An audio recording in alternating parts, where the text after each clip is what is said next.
Saludos, saludos, saludos, hermosos y hermosas, ¿qué tal? Hola. El mal trago ainda se siente en la boca, porque simplesmente quem está a ocupar o governo sem realmente governar, atropelando e pisando em todas as estruturas democráticas, atropelando e pisando em toda a nação, não sabe o que é realmente governar.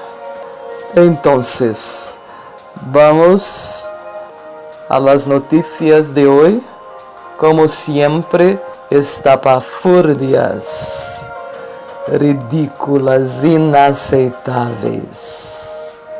Vamos começar com o fio de ontem, da Coma, aluna de um cursinho que prepotentemente, em tom de ameaça, gravou a professora, porque a mesma tinha falado o que ela pensava acerca de este governo, porque se estivesse falando bem, certamente não haveria essa gravação.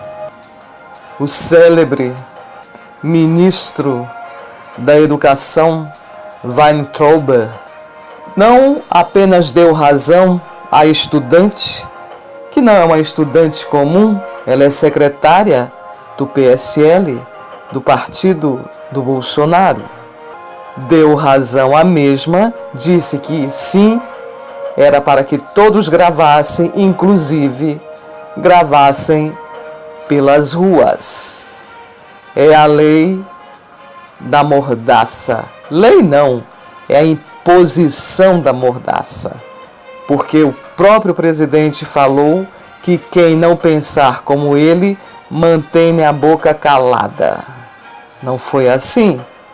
Contudo, o ministro da Educação, essa sumidade, apoiando este totalitarismo, onde só se pode falar bem do governo e falar aquilo que eles querem e que autorizam, já que aqui não há mais democracia faz tempo, não se respeita nem a independência entre os poderes, não se respeita sequer a presidência, já que filhos intervêm a todo momento. É uma aberração isso aqui. Então, o próprio ministro proíbe que as pessoas entrem em seu escritório com os celulares. Ele não pode ser gravado. Só que há outras formas de gravar. Homem de bem, Abraham Weintraub, o que procurou interditar o seu pai lúcido para que o mesmo não passasse a fortuna para a esposa, para a mulher,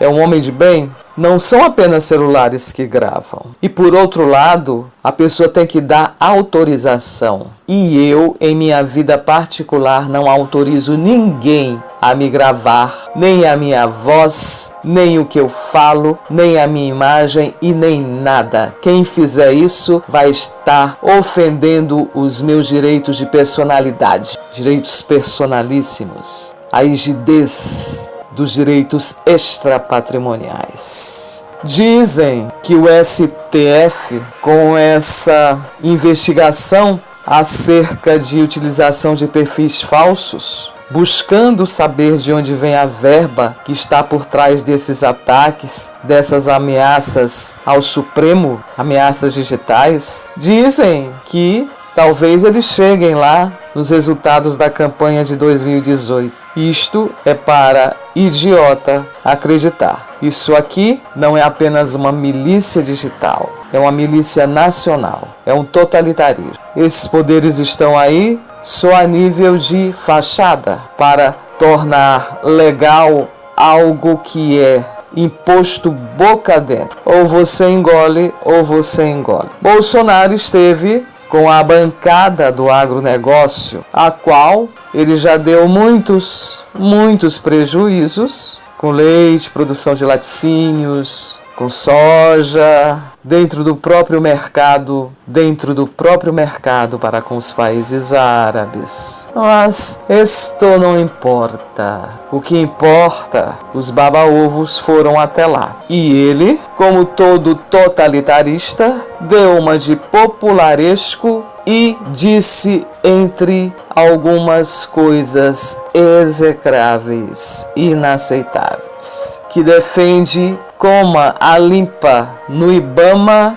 e no ICMBio. Afirmou que já tratou isto com o grande ministro, grande ambientalista Ricardo Salles, o ministro do Meio Ambiente, colocar dentro só o pessoal deles e fazer todos os estragos possíveis para o meio ambiente.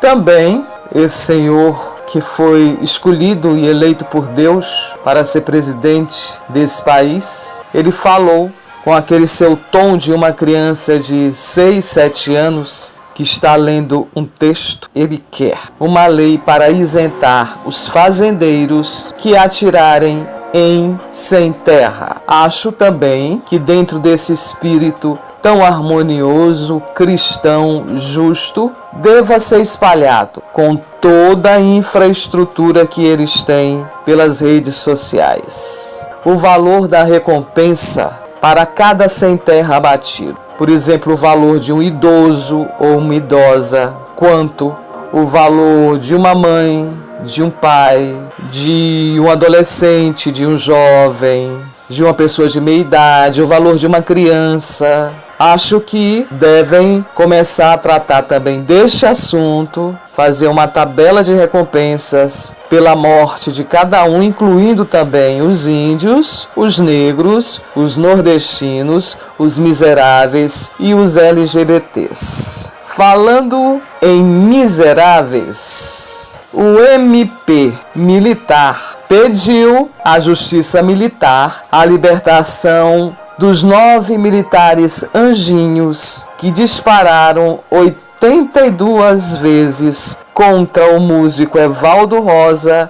e o catador de lixo Luciano Macedo, em Guadalupe, na zona norte do Rio. Continuando, obviamente, decidido que o COAF permanece com o Ministério da Justiça e não poderia ser diferente. O presidente, esse senhor que veio para purificar, para moralizar, para trazer um modelo de cristandade e de uma nova política, durante todo o seu mandato de 2015, ele teve no mínimo 5 funcionárias que nunca sequer pisaram no Congresso.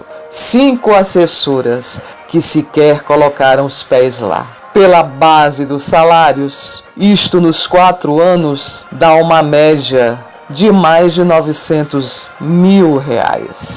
Mas a nova política é isto, são os mensalinhos, os pedágios sobre salários, são os salários de funcionários fantasmas, são os laranjais, são as homenagens feitas na Alerj e também no próprio Congresso Nacional. Há muitos militares pertencentes à milícia denominada Escritório do Crime, onde o seu chefe recebeu a condecoração máxima, a medalha de Tiradentes, quando já estava preso por homicídio. É este o perfil do homem de bem. E não há homens de bem como Bolsonaro, como todos aqueles que lhe rodeiam e todos os outros que de uma forma ou de outra se beneficiem. Hoje, la cosa está que arde, a coisa ardeu. Por quê? O secretário da Receita Federal, Marco Sintra, queridinho do ilustríssimo economista Paulo Guedes, que tudo faz pelo bem do Brasil para que esse país não se acabe com o rombo da Previdência iniciado em 2015. Então, esse senhor de bem maravilhoso, democrático, ilustre, em vídeo hoje logo cedo pela manhã, ele desautorizou o secretário da Receita Federal, Marco Sintra, de que o governo pretendia acabar com a contribuição previdenciária que incide sobre a folha de pagamento e criar algo semelhante à CPMF, só que bem acima, em termos de 0,9%. Então ele disse que essa declaração não procedia, principalmente em relação às igrejas, já que nesse governo de homens de bem banhados à la Golden Shower, negou veementemente que haverá a criação desse imposto. Claro, ele necessita ainda da bancada evangélica. A ideia da criação desse novo imposto, a contribuição previdenciária CP, tem bastante razoabilidade à medida em que temos aí toda uma movimentação para que a reforma que irá salvar o Brasil, isto já era dito, se vocês abrirem, procurarem na internet, jornais, notícias de 1989, por exemplo, vocês já verão que já estavam falando da questão do rombo da Previdência e que a reforma era necessária, senão o Brasil acabaria. Então, esse novo imposto, denominado CP, Contribuição Previdenciária, representaria uma alíquota de 0,9% em todas as operações econômicas. Com base universal, todo mundo iria pagar. Igrejas, economia informal, até o contrabando, como disse o secretário da Receita Federal, Marcos Sintra, imediatamente desmentido por Bolsonaro, porque ele necessita da bancada evangélica. Eu pergunto, ele assegurou que não haverá imposto para as igrejas. Para o resto, ele não assegurou. O resto, digamos, o povão, nós. Qual a razão de, em um Estado laico, isentar, dar imunidade a essas grandes empresas que são muitas igrejas evangélicas? Por que razão, então, um Estado laico dar imunidade de impostos a igrejas? E isto inclui IPTU, imposto de renda, contribuição para o financiamento da Seguridade Social, COFINS, o ICMS, o ITCMD, religiões como a católica, também esqueci, cheias de dinheiro, verdadeiras indústrias, verdadeiras empresas. E não venha com blá blá blá de que não tem fins lucrativos. Só na fachada não tem fins lucrativos. Hiperestruturadas e altamente lucrativas. Ora.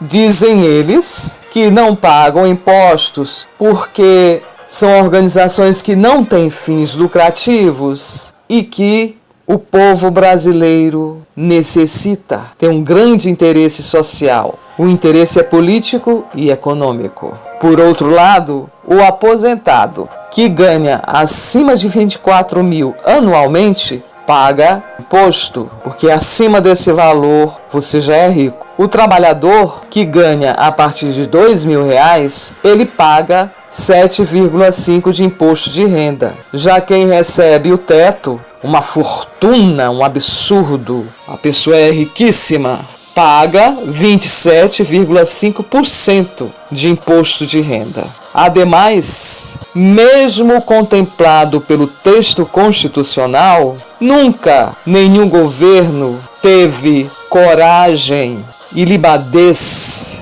de cobrar impostos sobre grandes fortunas, mesmo estando presente na Constituição desde 88, há mais de 30 anos. Também não se faz uma cobrança justa do imposto de renda aos que mais ganham, eu estou dizendo aos que realmente mais ganham, e não aos ricos, conceituados por Paulo Guedes, que ganham 2.100 e pouco, são ricos. Os realmente ricos deveriam pagar bastante imposto de renda, principalmente rentistas, investidores, milionários, especuladores, mas não ao povo, o pagamento de tudo aos ricos, cada vez ainda mais ricos e privilegiados. Com relação, uma coisa que eu queria ter falado, ao governo Lula, que se pintou de o Salvador, o honesto, ele deve lembrar bem o que fizeram e o que fez nos seus 2 mandatos e o que fez também a sua proposta no reinado do PT aqui no Brasil. Fizeram, por exemplo, com a Petrobras, as privatizações, os joguetes, os conluios. Nunca migrou o dinheiro da classe rica para as classes mais baixas. Foi a classe média que se empobreceu nessa. E eu não estou falando da classe média alta, não.